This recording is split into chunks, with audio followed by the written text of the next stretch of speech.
a casa que vai receber os créditos gerados pela energia solar. No caso, a casa secundária, né?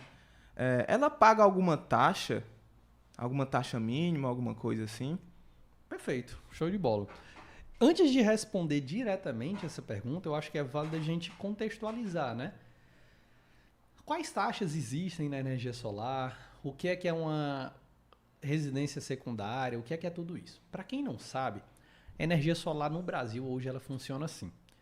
Eu posso ter a energia solar instalada no meu telhado e ela pode gerar bem mais do que o que eu preciso na minha casa, por exemplo. Então vamos fazer nesse exemplo aqui, eu tenho um consumo de 500 kWh mês. E eu posso ter comprado um sistema de 1000 kWh mês. O que acontece? Eu posso ter comprado um de 1000 ou porque eu tenho muito dinheiro sobrando no bolso e estava a fim de botar, ou porque eu vou comprar um carro elétrico daqui a alguns meses e aí eu vou poder plugar, então já estou pensando em tudo isso. Ou, não sei, porque eu fiz porque eu queria. Então eu tenho um consumo de 500 e vou botar um sistema de 1000. E aí o meu sistema está lá gerando 1000 kWh. Digamos que eu só vou aumentar esse meu consumo daqui a um ano. Mas eu só queria ter tido uma dor de cabeça, entre aspas, de fazer a instalação lá na minha casa. O que é que eu faço com esses outros 500 que estão sobrando de quilowatt-hora aqui em cima? A legislação brasileira hoje, ela me permite estocar essa energia em formato de créditos. Então, o que é isso? Quando a gente está em casa e abre a nossa conta de energia, essa conta ela basicamente só fala de consumo de energia elétrica. E esse consumo ele é medido em quilowatt-hora. A partir do momento que a concessionária faz as contas e eu não usei, eu produzi 1000, usei 500 e não usei 500, ela pega esses 500 aqui e joga lá para um banco, fica salvo no computador deles. E esses 500 kWh agora não é mais energia, ele é apenas um dado, ele é uma informação que está salva lá no computadorzinho da minha concessionária de energia. Aquela informação ela funciona da seguinte forma, ela pode ficar salva lá e eu posso pegar esses créditos de volta no mês que vem. Então vamos supor o seguinte, nesse mesmo exemplo, 500 e 1000. Vamos dizer que no mês que vem a gente bateu 10 milhões em vendas de energia solar e nós estamos super felizes aqui. Vamos festejar, vamos gastar esse dinheiro que a gente comprou. Eu convido o pessoal da mentoria Sem K Solar todinha para ir lá para casa. A gente vai fazer um mês de festa. Estourando champanhe e fazendo coisa lá na fritadeira elétrica. Ontem eu publiquei um storyzinho que eu tava com um massageador. Olha, você viu?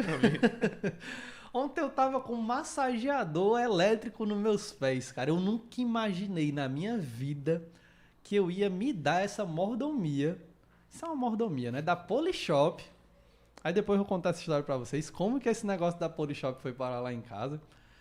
E eu me dei a mordomia de ter o negócio da Polishop lá fazendo massagem nos meus pés. Eu não preciso mais pedir minha esposa, ela não precisa mais ir lá gastar o tempo e a energia dela, né? Eu cheguei aqui, botei o computadorzinho nas pernas, comecei a trabalhar com o negocinho lá fazendo massagem nos meus pés. Por quê? Porque eu posso gastar energia, né? Eu posso gastar energia porque eu tenho energia sobrando. Aí o que acontece? Chamei a galera da mentoria Sem K Solar e todo mundo ficou usando o massageador, a minha air fryer, ar-condicionado e central elétrica ligado para todo mundo. O que aconteceu nesse mês que essa galera foi festejar comigo? Eu produzi aqueles mesmos 1000, só que agora a gente consumiu 1500. Então a gente já foi para um outro patamar. No primeiro mês, eu consumi 500, produzi 1000, sobrou 500 para eu usar de crédito. No mês que vem eu produzi 1000, mas eu gastei 1500. O que é que a concessionária faz? Ela fala assim, poxa, o Pedro esse mês gastou 1500. Então 1000 ele já produziu. Esse mês zerou. Agora ele consumiu 500 a mais. Ele vai pegar lá nos meus créditos e vai compensar uma coisa pela outra. E aí a minha conta vai vir, entre aspas, zerada. Eu vou pagar o mínimo na minha conta. E aí a gente tem essa possibilidade de fazer com os créditos. Qual que é a segunda possibilidade? Eu posso usar os créditos para mim mesmo, na minha residência. Então, mês que vem eu consumi muito mais, eu pego esses créditos de volta e utilizo ele. Detalhe, Os créditos que tu guarda lá na concessionária, tu tem, por lei, a garantia de poder utilizar eles em 60 meses. 60 meses, traduzindo, significa 5 anos. Então, tudo que eu produzo de excedente na minha conta de energia, eu posso pegar de volta, pedir de volta ele dentro dos próximos 60 meses, o que é um prazo muito bom. Muito bom, assim, é bem difícil tu precisar utilizar esses créditos daqui a 60 meses. Então, isso aí é show de bola. Agora, o que é que acontece? Digamos que eu não sou festeiro, eu não vou chamar o pessoal da mentoria para festejar lá em casa, esse tanto de vendas e tudo mais. E eu quero aproveitar esse excedente e mandar para alguém. Alguém da minha residência, ou então digamos que eu tenho um comércio. Eu pego e utilizo na minha casa, eu posso mandar todo o excedente para aquele comércio. E isso a lei me permite, né? Só tem um detalhe. Para ter mais de uma unidade consumidora cadastrado no mesmo sistema de energia solar, as duas contas de energia precisam estar cadastradas no mesmo CPF ou no mesmo CNPJ. Isso é fundamental para que tu possa ter essa compensação da energia nos dois lados. Então, para contextualizar, a gente tem essas duas possibilidades. Eu salvo na minha casa, guardo os créditos para mim, ou eu pego os créditos e mando para uma segunda unidade consumidora, ou para uma terceira, ou para uma quarta, ou para uma quinta. Tem gente que sempre pergunta, Pedro, qual que é o limite? Eu, honestamente, desconheço esse limite, porque não tem limite. Se alguma concessionária aí do Brasil já delimitou um limite, fala pra gente, porque eu não sei, eu desconheço. Eu já fiz o máximo que eu já fiz foi um cliente com 7 unidades consumidoras. Inclusive a nossa planilha 3 em 1, a versão atualizada dela, a versão anterior, se eu não me engano, ela considerava 5 clientes em paralelo, né? E a nova versão que vai sair muito em breve, ela vai considerar 9. Então é difícil tu como vendedor de energia solar, considerar mais que 9 unidades consumidoras. Mas pode acontecer, né? Então só um recado aí para os usuários da planilha 3 em 1. Se tu já é usuário, fica ligado que logo logo a gente vai estar atualizando. Se tu ainda não é, depois a gente vai compartilhar, olha nossos stories aqui, os destaques lá no Instagram. Tu pode conhecer essa planilha que gera a tua proposta comercial de um modo super automático em menos de 4 minutos. Beleza? Então é isso, Cláudio. Eu posso pegar esses créditos e mandar para a minha segunda unidade consumidora. Mas vamos voltar para a pergunta principal. Existe alguma taxa na segunda unidade consumidora? E aqui eu preciso falar quais são as taxas que existem na energia solar. Quando eu recebo uma conta de energia e eu tenho energia solar em casa, essa minha conta ela não vem zero. É o sonho de todo mundo. Eu boto energia solar na minha casa e a minha conta vem zero. O único caso disso acontecer é se tu fosse um off-grid e aquele teu terreno, aquela tua casa, ela não está ligada de forma nenhuma na rede da distribuidora. Aí tu vai lá, pede para eles cortarem o teu relógio, nunca mais tu usa a energia deles, e aí tu colocas tudo a bateria lá na tua casa. É o único jeito que seria possível da tua conta vir zerada. Ainda assim, eu acho que não é permitido.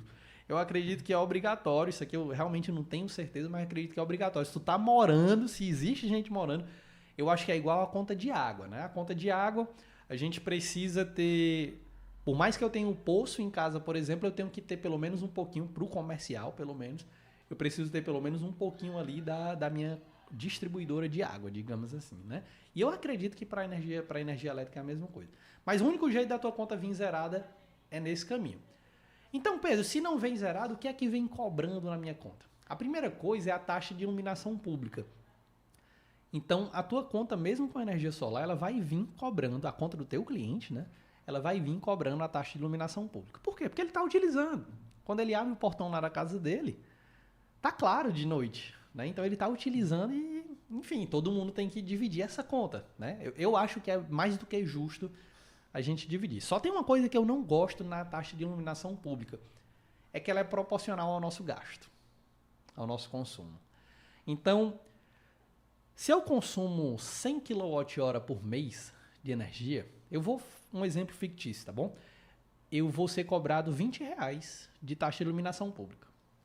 Agora, se eu consumo 1.000 kWh de energia por mês, eu vou ser cobrado, sei lá, R$100 só de iluminação pública, R$200 de iluminação pública.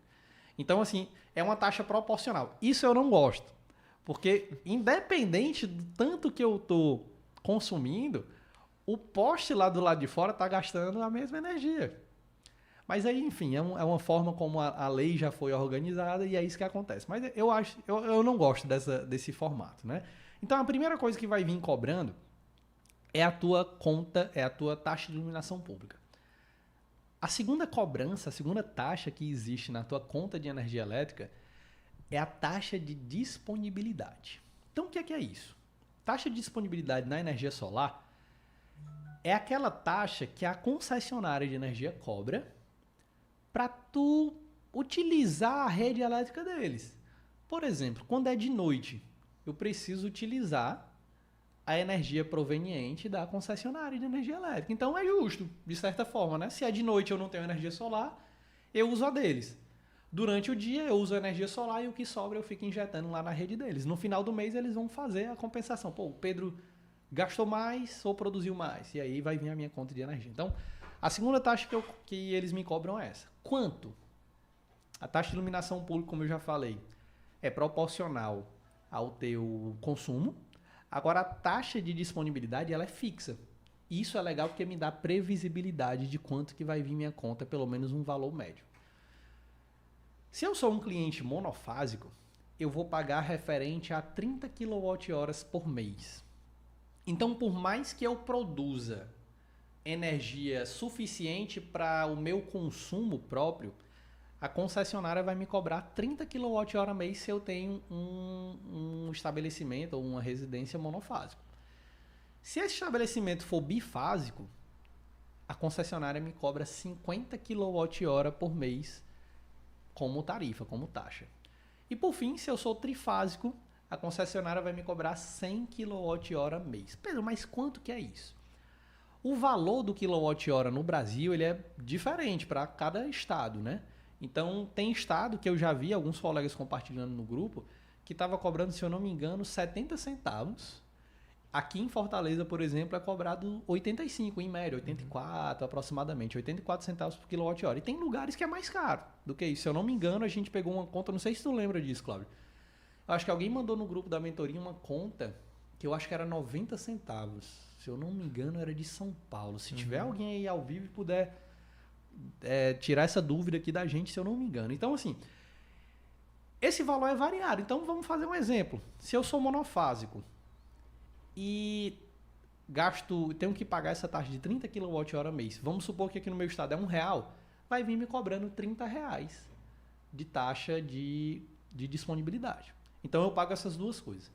Qual é a terceira e última coisa que eu pago na minha conta? Isso aqui é variável também. Tem estados que cobram o ICMS na conta de energia elétrica.